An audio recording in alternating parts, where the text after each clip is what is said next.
नमस्कार, मी निखिल शिंदे. गिझमो विजन कंपनीतर्फे आम्ही CCTV आणि बायोमेट्रिक सर्व्हिसेस प्रोव्हाइड करतो.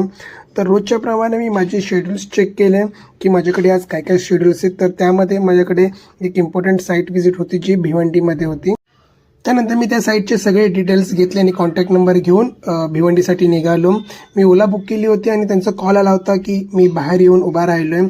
तर मी पटापट आवरून मी निघालो बाहेरच्या साईटला आणि तिकडे गेल्यानंतर मी बघतो तर काय रिक्षा आधीपासूनच येऊन उभी होती. तर मी त्यांना लगेच माझा OTP नंबर दिला.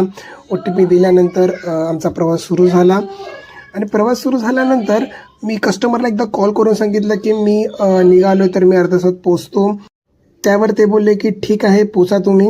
त्यानंतर बाहेर बघत होतो की खूप छान वातावरण झालं होतं आणि आमचा प्रवास संपल्यानंतर मी कंपाऊंडमध्ये पोचलो आणि आजूबाजूला कोणच नव्हतं त्या कंपाऊंडमध्ये. आतमध्ये गेल्यानंतर आणि बाजूला एका साईडला कन्स्ट्रक्शनचं काम चालू होतं, रिनोव्हेशनचं, डेव्हलपमेंटचं. साईटवर आम्ही पोचलो होतो. 3 माळ्याची बिल्डिंग होती. एक्झिस्टिंग सिस्टीम होती पण प्रॉपर नव्हती.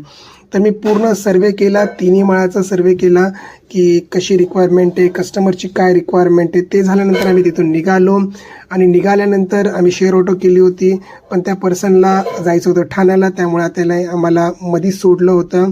तर तिथून 5 मिनिटाच्या अंतरावर मानकोली स्टेशन होतं, मानकोली ब्रिज होता.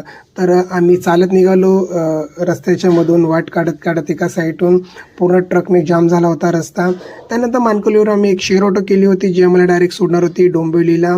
तर रस्ता खूप छान होता आणि डायरेक्ट हायवे होता जो नवीन ब्रिज निघाला आहे. तर असं करता करता आम्ही डोंबिवली स्टेशनला पोचलो.